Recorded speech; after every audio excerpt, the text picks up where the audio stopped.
ಯಾಕಂತಂದ್ರೆ ಎದುರಿಗಿದ್ದಂಥ ದೈತ್ಯ ಪ್ರತಿಭೆ. ಒಂದು ಕಾಲಕ್ಕೆ ನಾವು ವೆಸ್ಟ್ ಇಂಡೀಸ್ ಟೀಮ್ಗೆ ದೈತ್ಯರು ಕರಿತಾ ಇದ್ವಿ. ಇವತ್ತು ಆ ಮಾತನ್ನು ಇವರಿಗೆ ಇವತ್ತಿನ ಈ ಹುಡುಗನಿಗೆ ಕರಿತಾ ಇದ್ದಾರೆ.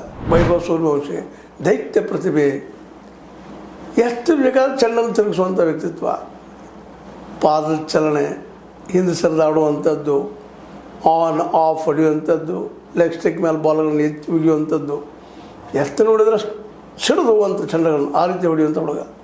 ಶಕ್ತಿ ಎಷ್ಟಿರ್ಬೋದಾ ಭುಜದಲ್ಲಿ ಅಂತೇಳಿ. ಯಾಕಂದ್ರೆ ಇಲ್ಲೆಲ್ಲರೂ ಬೇಕಿಲ್ಲ, ಐಸೈಟ್ ಬೇಕು. ಮೊದಲನೇದಾಗಿ ಗವಾಸ್ಕರ್ನ ಐಸೈಟ್ ಭಾಳ ಅದ್ಭುತವಾಗಿತ್ತು. ಯಾಕಂದರೆ ವಿದೌಟ್ ಹೆಲ್ಮೆಟ್ ಆಡ್ತಿದ್ರೆ ಅವತ್ತು, ಅದು ಓಪನರ್ ವೆಸ್ಟ್ ಇಂಡೀಸ್ ವಿರುದ್ಧ ಅವತ್ತು, ಅದು ವಿದೌಟ್ ಹೆಲ್ಮೆಟ್ ಭಾಳ ನೆನಪಿಡ್ಬೇಕು ನಾವು. ಅಂದಾಗ ಐಸೈಟ್ ಅಗದಿ ಪರ್ಫೆಕ್ಟ್ ಇರಬೇಕು.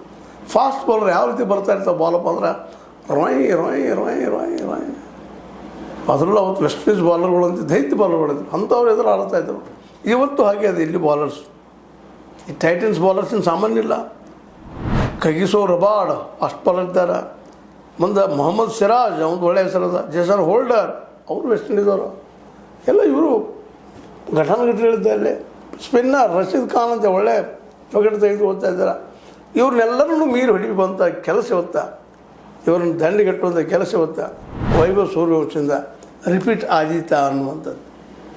ಯಾಕಂದ್ರೆ ಸ್ವತಃ ಇವರ ಆಟಕ್ಕೆ ಈ ನಮ್ಮ ವೈಭವ್ ಆಟಕ್ಕೆ ನಮ್ಮ ಸಚಿನ್ ತೆಂಡೂಲ್ಕರ್ ಸಹಿತ ಬೆರಗಾಗಿಬಿಟ್ಟಿದ್ದಾರೆ.